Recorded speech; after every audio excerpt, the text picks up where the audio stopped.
Okay guys, very good afternoon to all of you. कैसे हैं आप सभी?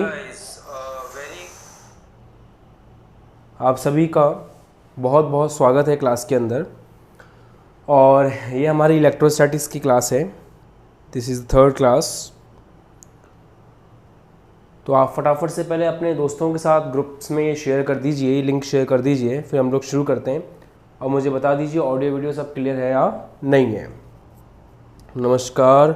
हाँ, थोड़ा सा लेट हो गया सेटअप करने में। चलिए, मैं आपको 10 सेकंड का समय दे रहा हूँ, फिर हम क्लास शुरू करते हैं। ओके, तो लिंक विंक शेयर कर दीजिए, पेन वगैरह लेके तैयार हो जाइए, शुरू करते हैं। तो हम लोग बेसिकली चार्ज के बारे में ही बात कर रहे हैं 2 दिन से। आज भी हम उसी के बारे में बात करेंगे। और ठीक से देखा जाए तो दोस्तों, ये पूरी फर्स्ट बुक जो है ना, इस पूरी फर्स्ट बुक में ही हमें चार्ज के बारे में बात करनी है।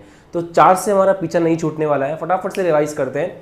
हम लोग अभी तक ये पढ़ चुके हैं कि आपका आवेश जो है उसका क्वांटमीकरण होता है। मतलब जो आप किसी वस्तु को आवेश देते हैं तो वो इलेक्ट्रॉन की सहायता से देते हैं। अगर आप किसी वस्तु में इलेक्ट्रॉन को जोड़ते हैं तो आप उसको ऋणावेशित करते हैं, और अगर आप किसी वस्तु से इलेक्ट्रॉन निकालते हैं तो आप उसको धनावेशित करते हैं। और किंग्स टेकियस, thank you so much for your concern. But thumbnail इतना इंपॉर्टेंट नहीं है अभी, आप ध्यान लगाएं क्लास के अंदर। थंबनेल चेंज हो जाएगा क्लास के बाद। Thank you for your concern, but अब फोकस करो क्लास के अंदर। ओके, तो बात ये है जो इंपॉर्टेंट है कि आप किसी वस्तु को अगर इलेक्ट्रॉन देते हो तो वो ऋणावेशित होती है, किसी से इलेक्ट्रॉन लेते हो तो वो धनावेशित होती है। और द मोस्ट इंपॉर्टेंट थिंग, जो चार्ज का फॉर्मूला है Q is equal to plus minus N E, इसका लॉजिकली मीनिंग पता होना चाहिए कि Q का मतलब होता है आवेश, N का मतलब है स्थानांतरित इलेक्ट्रॉनों की संख्या, और E का मतलब है एक इलेक्ट्रॉन का आवेश 1.6 इंटू 10⁻⁻19 कूलाम। अगर अपन किसी वस्तु को आवेशित करते हैं तो प्रायोगिक रूप से, प्रैक्टिकली, उसके द्रव्यमान में कोई परिवर्तन नहीं होता। ये हम लोगों ने सीखा था। बट हाँ, अगर सैद्धांतिक रूप से देखा जाए तो ऋणावेशित वस्तु का द्रव्यमान बढ़ जाता है और धनावेशित वस्तु का द्रव्यमान कम हो जाता है। तो हम लोगों ने ये भी सीखा था कि ऋणावेशित वस्तु का द्रव्यमान सबसे ज्यादा होता है उसी वस्तु के लिए अगर उदासीन देखा जाए, और सबसे कम होता है आपका धनावेशित वस्तु का। ये लॉजिक भी हम पढ़ चुके हैं कल की क्लास में। दूसरी इंपॉर्टेंट बात, जो सूत्र होता है वो होता है डेल्टा एम बराबर एन इंटू एम ई। इसके अंदर कौन क्या है ये आपको पता होना चाहिए। डेल्टा एम जो है वो आपका द्रव्यमान में परिवर्तन है, एन आपका स्थानांतरित इलेक्ट्रॉनों की संख्या है, और एम ई है एक इलेक्ट्रॉन का द्रव्यमान, जो कि है 9.1 इंटू 10⁻⁻31। ठीक है, क्लियर हो गई बात। तो ये इंपॉर्टेंट चीजें हैं, ये आपको ध्यान रखनी है। ये तीनों पॉइंट आपको अच्छे से पता होने चाहिए। ये हम लोग लास्ट क्लास के अंदर पढ़ चुके हैं। चलिए आज की क्लास को शुरू करते हैं। आज हम सबसे पहले आवेश के मात्रकों पे बात करेंगे। तो हेडिंग लगाइए दोस्तों, आवेश के मात्रक। आवेश के जो इंपॉर्टेंट मात्रक है उनके बारे में हम लोग बात करेंगे। चलिए, बहुत बढ़िया। आवेश के लिए एक ही सूत्र आपको अच्छे से पता होगा, 10th क्लास में आप लोगों ने पढ़ा होगा, विद्युत धारा बराबर आवेश बटा समय। ये फॉर्मूला आप लोगों ने 10th क्लास में पढ़ लिया होगा कि आवेश प्रवाह की दर को अपन जो है विद्युत धारा कहते हैं। तो यहीं से जो है वो ये देखिए, तो ये आपके पास जो है आवेश का जो भी मात्रक है उसका बेसिक से मैं यहाँ समझाता जाऊंगा, आपके सामने स्क्रीन पे है ही। तो यहाँ से अगर आवेश को देखें तो आवेश कितना आ रहा है, यहाँ से आवेश आ रहा है विद्युत धारा गुणा समय। तो आवेश का जो एसआई मात्रक है, सबसे पहले मैं उसी को लेकर के बात करूंगा। आवेश का जो एसआई मात्रक है वो है कूलाम। नोट करेंगे कॉपी के अंदर, ज्यादा इंपॉर्टेंट चीज नहीं है बट काम बहुत ज्यादा आएगी।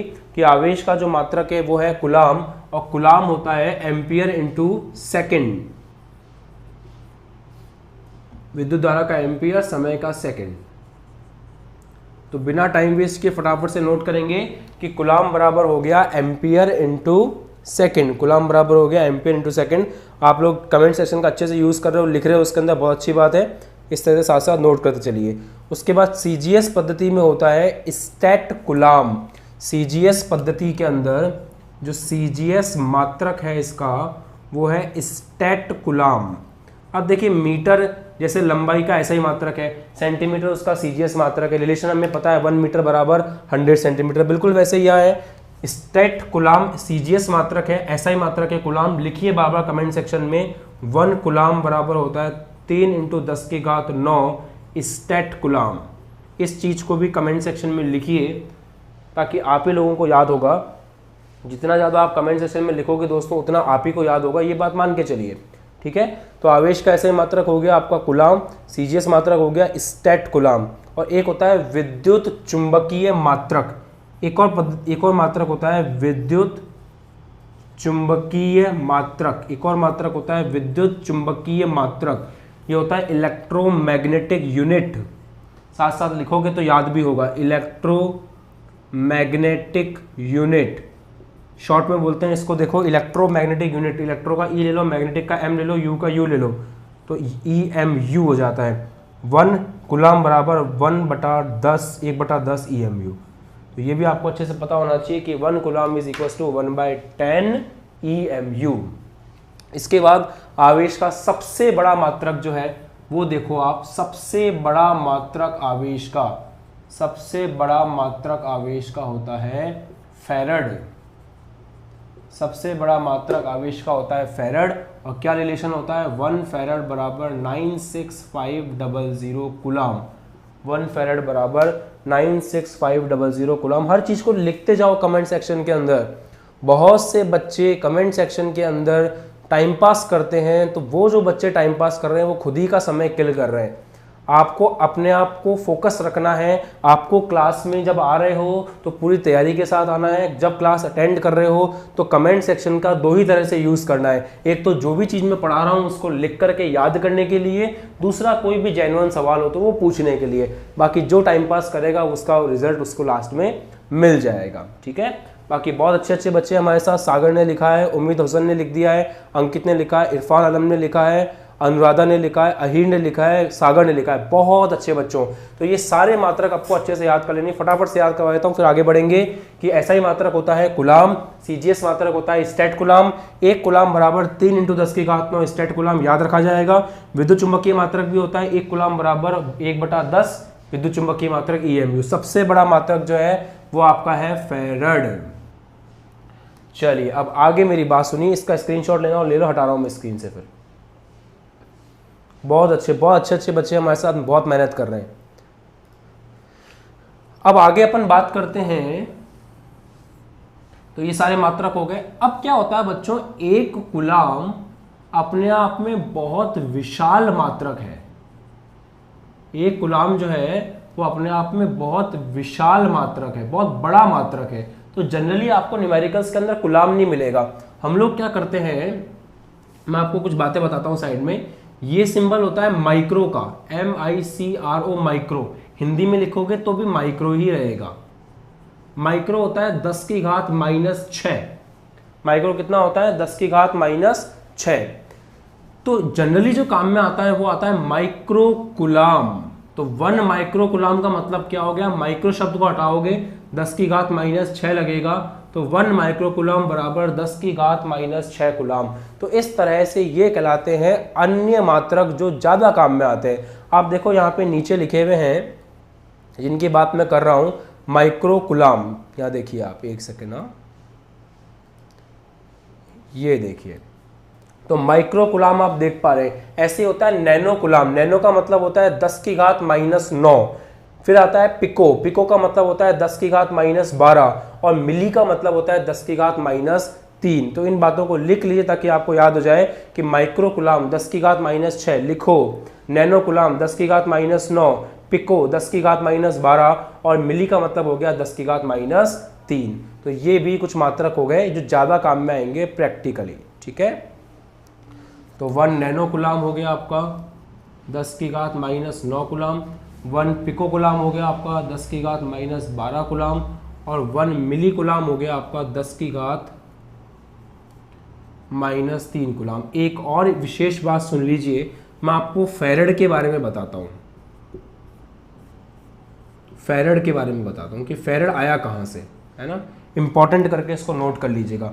विस्तार के अंदर एक एक चीज सिखा रहा हूं बच्चों, इसलिए क्योंकि मेहनत कर रहे हो मेरे साथ में, तो मेरा फर्ज बनता है कि एक एक बात आपको बताई जाए। फेरेड कहां से आया समझिएगा। एक इलेक्ट्रॉन का आवेश कितना होता है? एक इलेक्ट्रॉन का आवेश होता है 1.6 इंटू 10⁻⁻19 कूलाम। अब कूलाम समझ में आ गया? तो एक इलेक्ट्रॉन का आवेश होता है 1.6 इंटू 10⁻⁻19 कूलाम। एक मोल इलेक्ट्रॉन का आवेश कितना होगा? एक मोल इलेक्ट्रॉन का मतलब पता है आपको? 6.02 इंटू 10⁻23 इलेक्ट्रॉनों की बात हो रही है। तो एक मोल इलेक्ट्रॉनों का आवेश कितना होगा? तो एक मोल इलेक्ट्रॉनों का आवेश कितना होगा कैसे निकालेंगे? Q बराबर N। N का मतलब क्या हो गया? कितने इलेक्ट्रॉन है? तो हम ले रहे हैं एक मोल इलेक्ट्रॉन, मतलब 6.02 इंटू 10⁻23। एक इलेक्ट्रॉन का आवेश कितना होता है? 1.6 इंटू 10⁻⁻19। इसको जब आप हल करोगे तो ये अप्रोक्सीमेटली आएगा 96500 कूलाम। इसका मतलब इसी को अपन किसका नाम देते हैं? एक फेरेड का नाम देते हैं। तो वास्तव में आपसे कोई पूछे फेरेड क्या है, तो फेरेड है एक मोल इलेक्ट्रॉनों का आवेश। लिखिए कमेंट सेक्शन में कि फेरेड क्या है। फेरेड है एक मोल इलेक्ट्रॉनों का आवेश। फेरेड है एक मोल इलेक्ट्रॉनों का आवेश। तो हालांकि आपको इलेक्ट्रोकेमिस्ट्री में मिलेगा 3rd चैप्टर में, बट फिलहाल आप याद रखेंगे कि एक मोल इलेक्ट्रॉनों का जो आवेश है उसे अपन क्या बोलते हैं? फेरेड बोलते हैं। और फेरेड के बारे में दूसरी सबसे बड़ी बात यह है कि ये सबसे बड़ा मात्रक है आवेश का। ये सबसे बड़ा मात्रक है आवेश का। ये सबसे बड़ा मात्रक है आवेश का। ठीक है, क्लियर? चलिए अब आप इसको आराम से कॉपी कर लीजिए। तब तक मैं जो है बोर्ड को रफ कर देता हूँ। आप आराम से इसको कॉपी कर सकते हैं। मुझे कुछ समय दीजिए, तब तक इसको आप कॉपी कीजिए।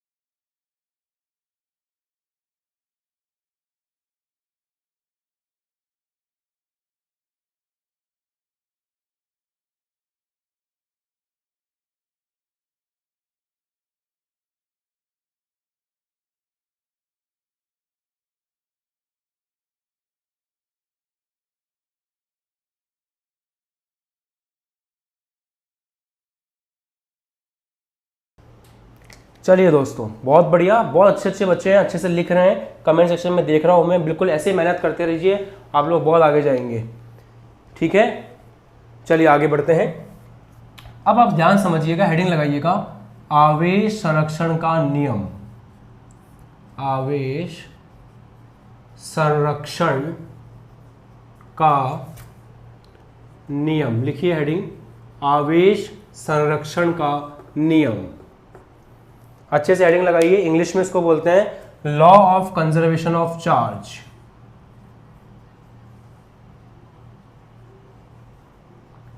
Law of conservation of charge. चलिए पहले इसको बहुत डीप में समझेंगे, उसके बाद इसका स्टेटमेंट देखेंगे। मैं एक प्रक्रिया ले रहा हूं, माना विलगित निकाय की एक प्रक्रिया। विलगित निकाय की एक प्रक्रिया ले रहा हूं मैं, ध्यान समझिएगा वो प्रक्रिया क्या है। हम ये मान रहे हैं कि सोडियम ने अपने एक इलेक्ट्रॉन का दान करके Na+ बनाया। ऐसा उसने क्यों किया आप जानते हैं, हम लोग अच्छे डिस्कस कर चुके हैं पहली क्लास में। Cl ने उस इलेक्ट्रॉन को ग्रहण करके Cl- बनाया। ऐसा क्यों किया ये भी आपको पता है। Na+ प्लस Cl- मिलकर के NaCl बनाएंगे। ये आपकी विलगित निकाय की एक प्रक्रिया है। विलगित निकाय का मतलब होता है एक ऐसा निकाय जिसको कोई डिस्टर्ब नहीं करता है। मतलब आपके Na+ और Cl- को बाहर से कोई डिस्टर्ब नहीं कर रहा। Na ने खुद ने अपने अंदर से एक इलेक्ट्रॉन निकाला, Cl को दिया, Na+ बना, Cl- बना, दोनों साथ में जुड़े और NaCl बन गया। तो Na+ प्लस Cl- मिलकर के NaCl बनना, ये अपने आप में एक विलगित निकाय की प्रक्रिया है। प्रक्रिया के पूर्व की स्थिति लेफ्ट हैंड साइड पर है, प्रक्रिया के पूर्व की स्थिति लेफ्ट हैंड साइड पर है और प्रक्रिया के पश्चात की स्थिति राइट हैंड साइड पर है। प्रक्रिया के पश्चात की स्थिति राइट हैंड साइड पर है।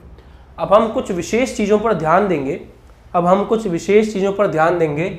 निकाय का मतलब होता है सिस्टम, सिस्टम का मतलब होता है जिसकी हम बात कर रहे हैं। तो हम Na और Cl की बात कर रहे हैं तो वो हमारा सिस्टम है, वो हमारा निकाय है और उसे बाहर से कोई परेशान नहीं कर रहा, इसलिए वो आइसोलेटेड सिस्टम है, विलगित निकाय है। ठीक है, चलिए, तो प्रक्रिया के पूर्व ये स्थिति है, प्रक्रिया के पश्चात NaCl बन चुका है। अब हम किन चीजों पे विशेष ध्यान देने वाले हैं, मिलकर के मेरे साथ समझिएगा। यहां लेते हैं प्रक्रिया के पूर्व, यहां लेते हैं प्रक्रिया के पश्चात। सबसे पहले हम देखेंगे कुल धनावेश, फिर हम देखेंगे कुल ऋणावेश,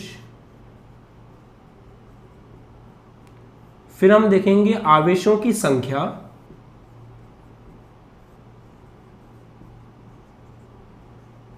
और फिर हम लास्ट में देखेंगे नेट आवेश।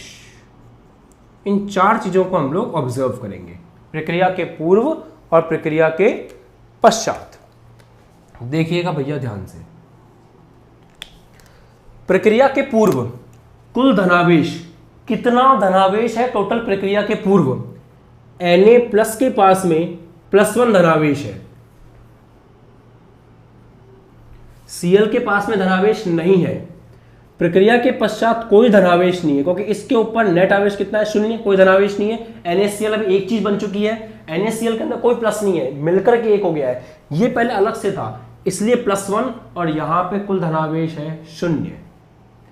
कुल ऋणावेश, इधर प्रक्रिया के पूर्व कुल ऋणावेश कितना है? Cl- मतलब -1। प्रक्रिया के पश्चात कुल ऋणावेश कितना है? इसके पास कोई ऋणावेश नहीं है, 0। तीसरी बात, आवेशों की संख्या, कितने आवेश है प्रक्रिया के पूर्व? तो प्रक्रिया के पूर्व 2 आवेश हैं। यहां आपको आवेशों की संख्या बतानी है, चाहे वो प्लस हो चाहे वो माइनस हो। तो प्रक्रिया के पूर्व 1 और 1 2 आवेश है आपके पास, और प्रक्रिया के पश्चात आपके पास कोई आवेश नहीं है। फिर आगे बढ़ते हैं, प्रक्रिया के पूर्व नेट आवेश। नेट का मतलब होता है टोटल आवेश की बात करना। इसमें फर्क है, इसमें टोटल धनावेश पूछ रहा था, इसमें टोटल ऋणावेश पूछ रहा था, इसमें टोटल आवेश पूछ रहा है। मतलब धनावेश ऋणावेश को जोड़ना पड़ेगा और आवेशों का बीजगणितीय योग होता है। तो +1 - 1 बराबर 0। प्रक्रिया के पश्चात कितना है नेट आवेश? 0। अब आराम से आप देख के बताइए कि दोनों स्थितियों में प्रक्रिया के पूर्व और प्रक्रिया के पश्चात क्या चीज बराबर है? तो प्रक्रिया के पूर्व और प्रक्रिया के पश्चात नेट आवेश बराबर है, और यही आपका आवेश संरक्षण का नियम है। तो कोई आपसे पूछे आवेश संरक्षण का नियम क्या है, तो आप स्टेटमेंट लिखोगे कि किसी विलगित निकाय की प्रक्रिया में प्रक्रिया के पूर्व तथा प्रक्रिया के पश्चात नेट आवेश बराबर रहता है, नेट आवेश संरक्षित रहता है, और इसी को आवेश संरक्षण का नियम कहते हैं। यहाँ पे एक विशेष नोट करने वाली बात है कि कुल धनावेश, कुल ऋणावेश और आवेशों की संख्या संरक्षित हो भी सकती है, बराबर हो भी सकती है, और नहीं भी, जैसे इस केस में नहीं है। परंतु 100% बराबर कौन होगा? 100% बराबर होगा आपका नेट आवेश। लिखो इस बात को कमेंट सेक्शन में कि आवेश संरक्षण के नियम के अनुसार विलगित निकाय की प्रक्रिया में प्रक्रिया के पूर्व तथा प्रक्रिया के पश्चात नेट आवेश बराबर रहता है, नेट आवेश संरक्षित रहता है। एक लाइन में लिख दो सिंपल, नेट आवेश संरक्षित रहता है, नेट आवेश संरक्षित रहता है। बहुत अच्छे, बहुत अच्छे, बहुत अच्छे, वेरी गुड। अब आराम से आप इसको कॉपी कर लो। मैं आपके सामने परिभाषा बोल रहा हूँ, चाहो तो साथ साथ इसको लिख भी सकते हो। लिखिए, नोट डाउन कर लीजिए। बता रहा हूँ मैं आपको कि विलगित निकाय की प्रक्रिया में, विलगित निकाय की किसी प्रक्रिया में, विलगित निकाय की किसी प्रक्रिया में, बहुत अच्छे बच्चे लिख रहे हैं, वेरी गुड। काफ़ी बच्चों ने लिखा है, मैं फटाफट से नाम ले लेता हूँ ताकि उनका थोड़ा हौसला बढ़े। ऋषभ ने लिखा है, अंकित ने लिखा है, खुशबू ने लिखा है, और एज मेलोडीज़ ने लिखा है, मधुकर ने लिखा है, टेक्निकल वेब ने लिखा है। बहुत अच्छे बच्चों, very good. Umed Hasan starting से अच्छा पढ़ रहे हैं, वेरी गुड। दुष्यंत कुमार, गरिमा, बहुत अच्छे बहुत अच्छे। पंडित अमर सागर जी ने लिखा है। चलिए ओके, तो परिभाषा लिख रहे थे अपन। विलगित निकाय की किसी प्रक्रिया में प्रक्रिया के पूर्व तथा प्रक्रिया के पश्चात नेट आवेश बराबर विद इन ब्रैकेट संरक्षित रहता है। यही आपका द्रव्यमान संरक्षण का नियम है। चलिए हो गया कॉपी। अब इसका स्क्रीनशॉट ले लो, उसके बाद जो है अपन आगे बढ़ेंगे और आवेशन को पढ़ेंगे। फटाफट से इसका स्क्रीनशॉट ले लो, फिर मैं बोर्ड रफ करता हूँ और फिर अपन आगे बढ़ते हैं। और किसी बच्चे ने अभी तक एप्लीकेशन इंस्टॉल नहीं किए तो कर लीजिए भैया, क्योंकि एप्लीकेशन से ही आपको पता चलेगा कब क्लास आ रही है कब नहीं आ रही है ना। लिंक आपके पास बराबर आ रहा है एप्लीकेशन का, इंस्टॉल कर लीजिए। चलिए मिलते हैं, कुछ सेकंड का समय चाहिए।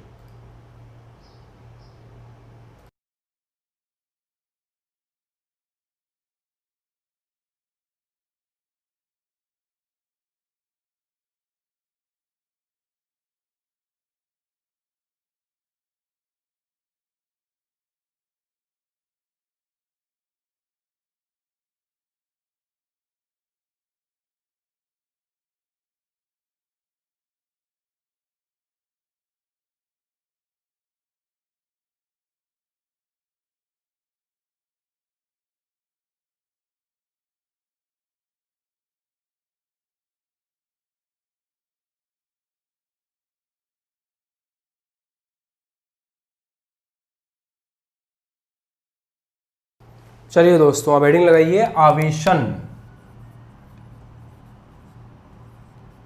आवेशन का क्या मतलब है सुनिए। किसी भी वस्तु को आवेशित करने की जो प्रक्रिया होती है उसको आवेशन कहते हैं।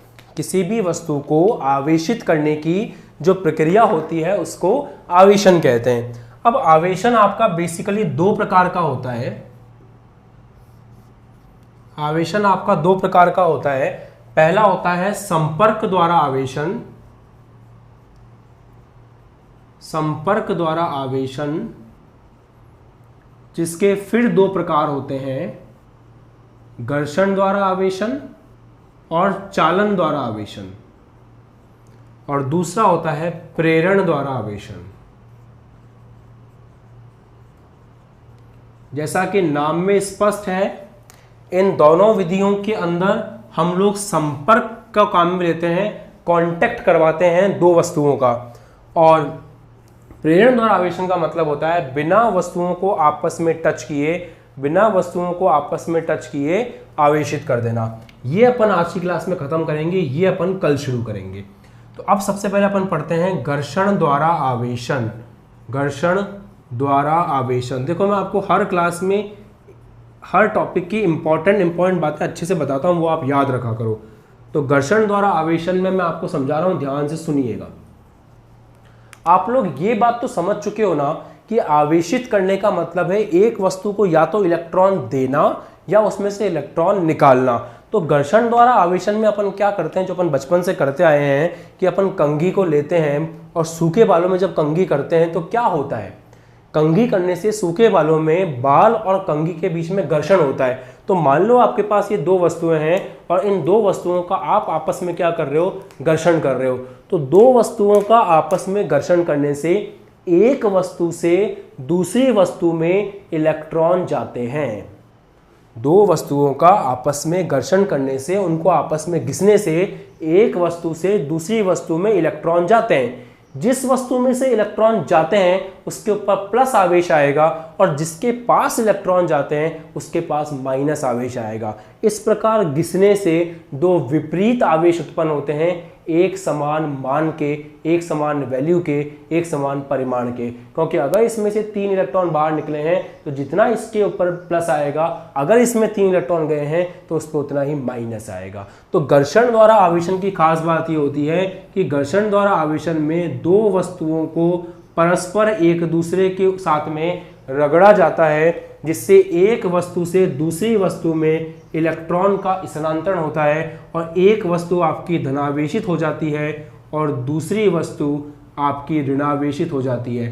क्योंकि इलेक्ट्रॉन यहाँ से निकल के यहाँ गए तो जितना इसके ऊपर धनावेश आता है उतना ही सामने वाले पर ऋणावेश आता है। मतलब घर्षण द्वारा आवेशन में हमेशा विपरीत चिन्ह के और बराबर परिमाण के आवेश उत्पन्न होते हैं। बोलो मक्खन हुआ, सिंपल हुआ।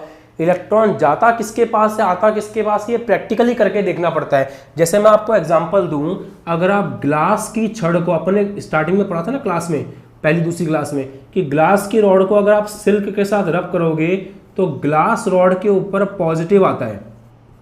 तो ग्लास रॉड पे पॉजिटिव आने का मतलब क्या है, ग्लास रॉड से सिल्क के पास इलेक्ट्रॉन जाता है। जबकि अगर आप प्लास्टिक की रॉड लो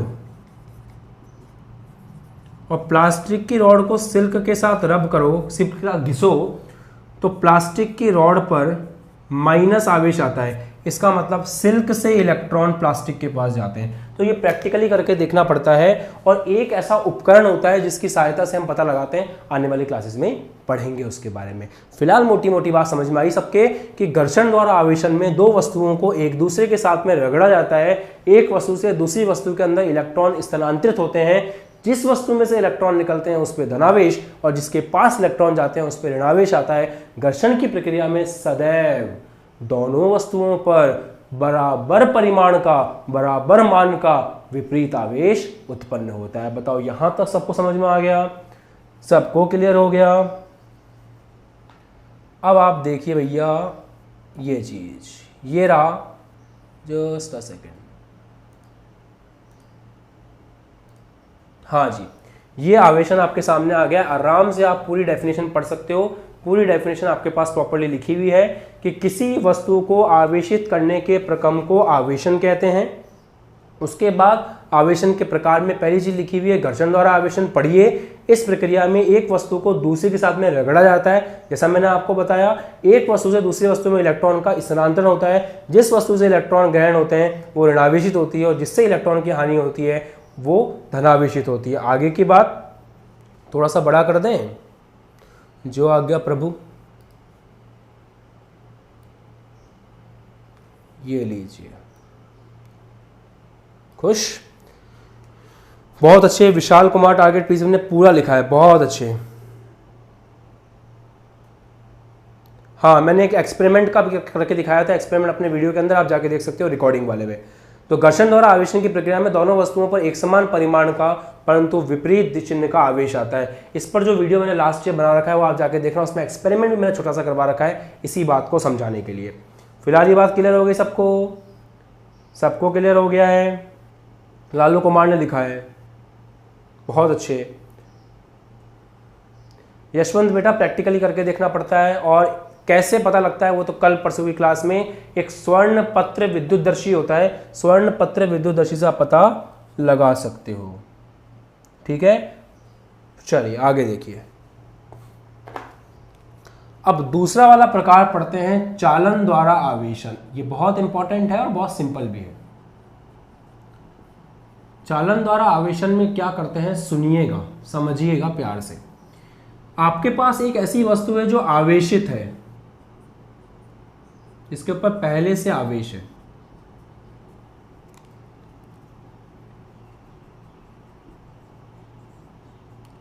उस आवेशित वस्तु को एक उदासीन वस्तु के साथ में, आवेशित वस्तु को उदासीन वस्तु के साथ में एक चालक तार से जोड़ देते हैं।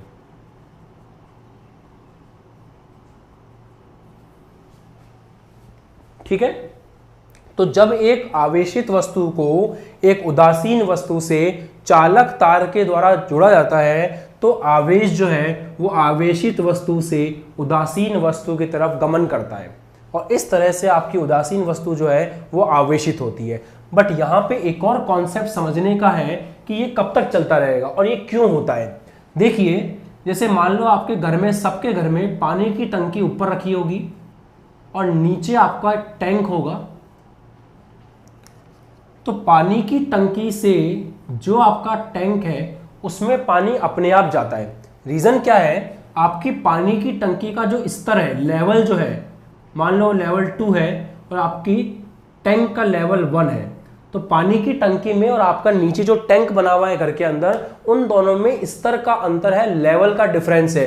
तो इन दोनों के बीच में जो लेवल का डिफरेंस है, इन दोनों के बीच में जो लेवल का डिफरेंस है, या अपन बोले हिंदी में स्तर का जो अंतर है, उस अंतर के कारण कौन गतिशील हो रहा है? आवेश गति कर रहा है, सॉरी पानी गति कर रहा है। इनके बीच में जो स्तर का अंतर है उसके कारण कौन गति कर रहा है? जल गति कर रहा है, आपका पानी गति कर रहा है। बिल्कुल वैसे ही दो वस्तुओं के बीच में जो विभव होता है, विभव अपने आप में आप बोल सकते हो लेवल है। तो अगर इस वस्तु का विभव 1 है और इस वस्तु का विभव 2 है और दोनों के बीच में विभव का अंतर है, तो इनके मध्य कौन प्रवाहित होता है? आवेश प्रवाहित होता है। हालांकि ये सेकंड चैप्टर है, इसके बारे में अच्छे से बात अपन सेकंड चैप्टर में करेंगे, बट वापस से मेरी बात को सुनिए। जिस प्रकार दो टंकियों के बीच में स्तर का अंतर होने के कारण, लेवल का डिफरेंस होने के कारण क्या चीज गति करती है? जल गति करता है। बिल्कुल वैसे ही दो वस्तुओं में जो इलेक्ट्रॉन का दाब है, इलेक्ट्रॉन का दाब अर्थात विभव के अंतर के कारण कौन गति करता है? आवेश गति करता है। तो इस वस्तु से उस वस्तु में आवेश क्यों गति कर रहा है? क्योंकि इन दोनों वस्तुओं के मध्य विभव का अंतर है। जब तक विभव का अंतर रहेगा तब तक आवेश गति करता रहेगा। थोड़ी देर के बाद में इन दोनों का विभव बराबर हो जाएगा और उसके बाद आवेश गति करना बंद कर देगा और दोनों वस्तुएं आवेशित हो जाएंगी। सही बात है। तो ये कॉन्सेप्ट होता है। हालांकि विभव को समझना इतना आसान नहीं है अभी, विभव को समझना इतना आसान नहीं है अभी, क्योंकि वो सेकंड चैप्टर वहां अपन पढ़ेंगे अच्छे से। बट फिलहाल आप ये बात याद रखो, जैसे मैंने एग्जांपल दिया, इस एग्जांपल से हमेशा आपका दिमाग खुल जाएगा कि जैसे टंकियों में स्तर के अंतर से पानी गति करता है, वैसे ही अपने चालक के अंदर अगर दो चालकों के मध्य विभव का अंतर है और आपने तार से जोड़ दिया, तो हमेशा कौन गति करेगा? आवेश। कब तक? जब तक कि दोनों वस्तुओं का विभव बराबर ना हो जाए और विभवांतर, विभव का अंतर शून्य ना हो जाए। ठीक है, तो ये इंपॉर्टेंट बात सबको समझ में आ गई? क्लियर हो गया सबको? बताइए। डेफिनेशन बताएंगे, बिल्कुल बताएंगे, पहले बात को समझिए। अब आप देखिए डेफिनेशन इसकी।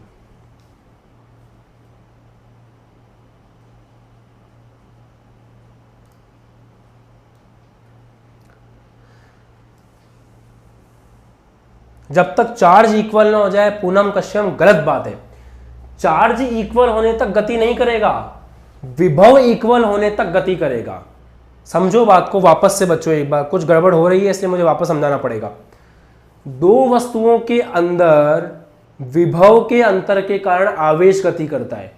जब तक विभव का अंतर रहेगा तब तक आवेश गति करता रहेगा। इस टंकी में से पानी इस टंकी तक जब तक ट्रांसफर नहीं होगा, जब तक दोनों टंकी में पानी बराबर नहीं हो जाए, ऐसा नहीं है, तब तक पानी ट्रांसफर होगा जब तक टंकी ऊपर रखी हुई है। ये टंकी पूरी खाली हो जाएगी परंतु पानी बहता रहेगा जब तक कि पूरी खाली नहीं हो जाती। क्यों? क्योंकि इन दोनों टंकियों के बीच में स्तर का अंतर है। आप दोनों टंकियों को एक स्तर पर लाकर रख दो, फिर आप तार से जोड़ो, पाइप से जोड़ो, कुछ नहीं होगा।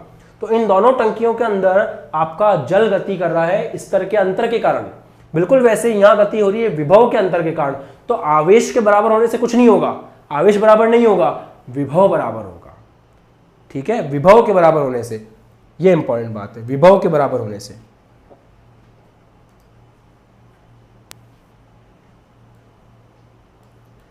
समझ में आई बात? विशाल कुमार ने भी गलत लिखा है, आवेश बराबर नहीं होगा, विभव बराबर होगा। गलत बात मत लिखो, आवेश बराबर नहीं होगा, विभव बराबर होगा। विभव पर डिपेंड करता है।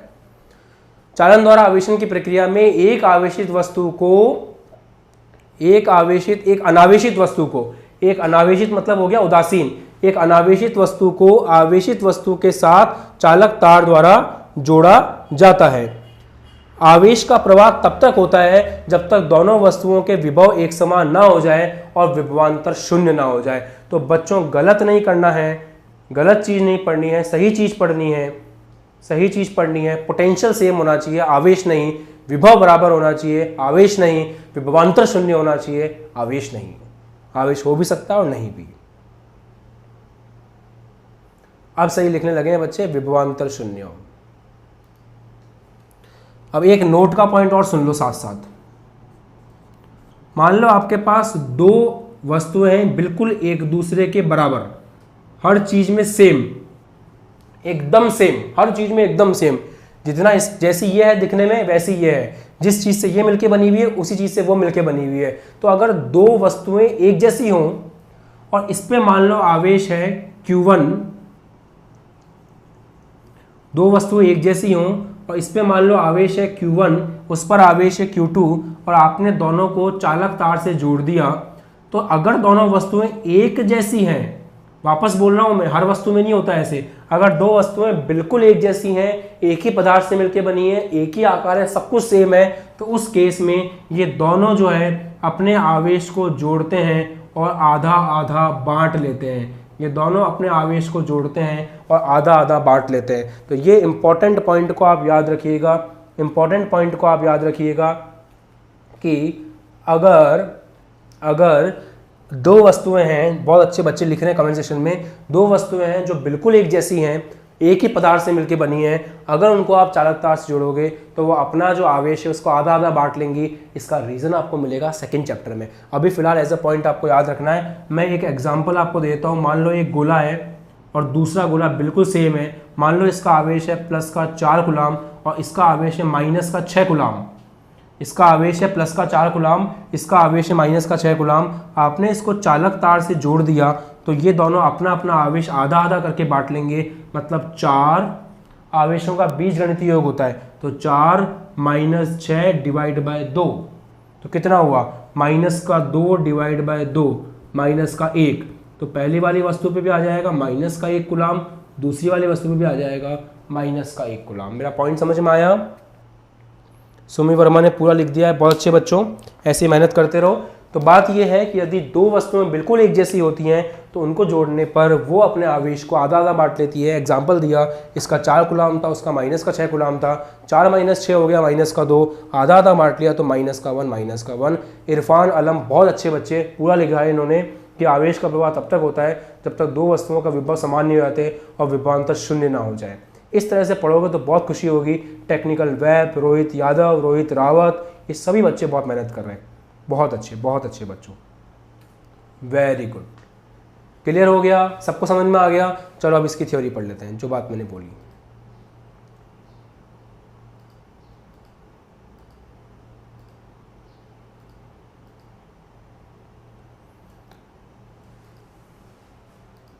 तो चालन द्वारा आवेशन के बारे में आपने पढ़ लिया। एक बार वापस से थ्योरी को पढ़ लो ताकि बहुत इंपॉर्टेंट चीज आपको समझ में आ जाए। पंडित अमर सागर जी, विलगित निकाय का मतलब होता है ऐसा निकाय जिसको बाहर से कोई परेशान नहीं कर रहा हो। जैसे Na प्लस Cl माइनस मिलकर NaCl बना रहा है, बाहर से ना तो कोई आवेश डाल रहा है ना आवेश निकाल रहा है। Na और Cl जो है वो हमारा निकाय है, Na और Cl आपस में क्रिया कर रहे हैं, बाहर से कोई डिस्टर्ब नहीं कर रहा। ठीक है, ये होता है विलगित निकाय। तो परिभाषा आपके सामने है। चालन द्वारा आवेशन की प्रक्रिया में एक अनावेशित वस्तु को आवेशित वस्तु के साथ चालक तार द्वारा जोड़ा जाता है। तत्पश्चात अनावेशित वस्तु से इलेक्ट्रॉन, अनावेशित वस्तु और आवेशित वस्तु में इलेक्ट्रॉन का स्थानांतरण होता है, आवेशन की प्रक्रिया होती है। और ये तब तक चलता है जी तब तक आपका विभवांतर शून्य ना हो जाए, विभव बराबर ना हो जाए, ये तब तक चलता है। और अब मैं जो पॉइंट बोल रहा हूँ उस पॉइंट को भी आप लोग लिख लीजिए कि यदि दो समान वस्तुओं, लिख लीजिए मैं बोल रहा हूँ, यदि दो समान वस्तुओं को आपस में, यदि दो समान वस्तुओं को आपस में चालक तार द्वारा जोड़ा जाए, यदि दो समान वस्तुओं में समान वस्तुओं को चालक तार द्वारा जोड़ा जाए तो नेट आवेश दोनों वस्तुओं पर एक समान मात्रा में विभाजित हो जाता है। तो नेट आवेश दोनों वस्तुओं में एक समान मात्रा में विभाजित हो जाता है। ठीक है। और एक बच्चे ने पूछा था कि यहाँ पे आवेश जा क्यों रहा है, तो आवेश इसलिए जा रहा है बच्चा क्योंकि विभव का अंतर है। जिस प्रकार से स्तर के अंतर के कारण जल गति करता है, वैसे ही एक चालक के अंदर दो बिंदुओं पर विभव के अंतर के कारण आवेश गति करता है। और अभी तो गति के बारे में ज्यादा बात नहीं कर सकते क्योंकि फर्स्ट और सेकंड चैप्टर में आपका आवेश रुका हुआ रहेगा। जब विद्युत धारा नाम का चैप्टर पढ़ोगे तो आवेश चलेगा, तब और अच्छे से बात करेंगे। पर फिलहाल याद रखो कि विभवांतर जिम्मेदार होता है आवेश के चलने के लिए, विभवांतर जिम्मेदार होता है आवेश के चलने के लिए, विभवांतर जिम्मेदार होता है आवेश के चलने के लिए। तो अनुराधा ने बिल्कुल सही लिख दिया है, दो समान वस्तुओं को चालक तार जोड़ें तो कुल आवेश दोनों वस्तुओं में एक समान मात्रा में विभाजित हो जाता है। एग्जाम्पल आप नोट कर लीजिए। तो बस ये टॉपिक हो गया। अभी हमने इन दोनों विधियों में आवेशित और अनावेशित वस्तुओं को संपर्क में लेके आए। कल हम पढ़ेंगे प्रेरण द्वारा आवेशन, जिसमें वस्तुओं को संपर्क में नहीं लाते हैं। ठीक है, तो बहुत अच्छे बच्चों की तरह पढ़ाई करिए, कमेंट सेक्शन का प्रॉपर्ली यूज कीजिए, एप्लीकेशन को इंस्टॉल कीजिए। 12th क्लास में रिजल्ट बनाने के लिए केवल एक ही चीज आपके काम आएगी, सिंसियरिटी। टाइम वेस्ट नहीं करना है, सिंसियर होकर पढ़ना है। बाकी मैं आपके साथ हूँ, चिंता की कोई बात नहीं है। वीडियो को लाइक कर दीजिएगा, शेयर कर दीजिएगा। चैनल पर नए हैं तो सब्सक्राइब जरूर कर लीजिए, क्योंकि इस तरह की लाइव क्लास पूरे साल आपके लिए आती रहेगी। So guys, thanks for watching. Please subscribe the channel and press the bell icon for the notifications. और सभी के साथ में शेयर कीजिए, ज्ञान बांटने से पड़ता है। Thank you so much. जय हिंद।